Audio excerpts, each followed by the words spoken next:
Taorian'ny vondrona Europeana, Frantsa ary Alemaina dia fantatra fa ndrotsaka volo ao anaty kitapo iraisana na basket fondy États-Unis ho fandraisana anjara amin'ny fanohanana ny zotra mpifidianana eto amintsika.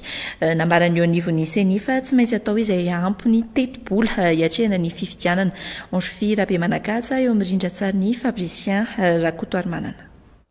Vola mitentina $10 no arotsaka États-Unis ao amin'ny basket fond ho fanohanana ny Madagasikara amin'ny fanatanterahana fifidianana malalaka sy azo antoka, hanamora ny fiatrehana ny zotra mpifidianana sy hanamafy ny fahavononan'ny CENI hikarakara fifidianana handraisana rehetra anjara sy maneho ny hetaheta ny malagasy ny fisian'ny kitapo iraisana sady hanamaivana ny fandaniana tsy maintsy atao amin'izany. Et après la rencontre des États-Unis eto Madagasikara, nanolotra $7 ho fanohanana ny fiarahamonim-pirenena amin'ny fanabeazana ara-pifidianana ihany koa izy ireo.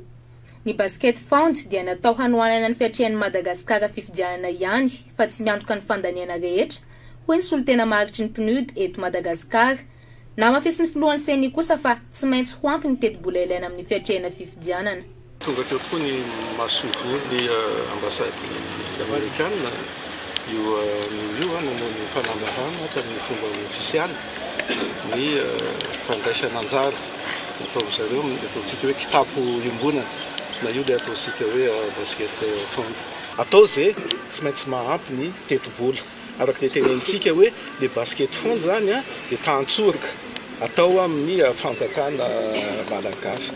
Fa ny resaka fifidianana ny ao anatina resaka fiandriana pirenena zany fa fanamarena maha atsika amin'ny vondrona iraisam-pirenena dia mba misy le fiaraha-miasa PNUD amin'ny partenaire technique et financier. Fa atao tsy maintsy ampy ireo teti-bola aza manahy ianareo fa zay tsy feno amin'ny basket fond dia tsy maintsy mameno ny fanjakana.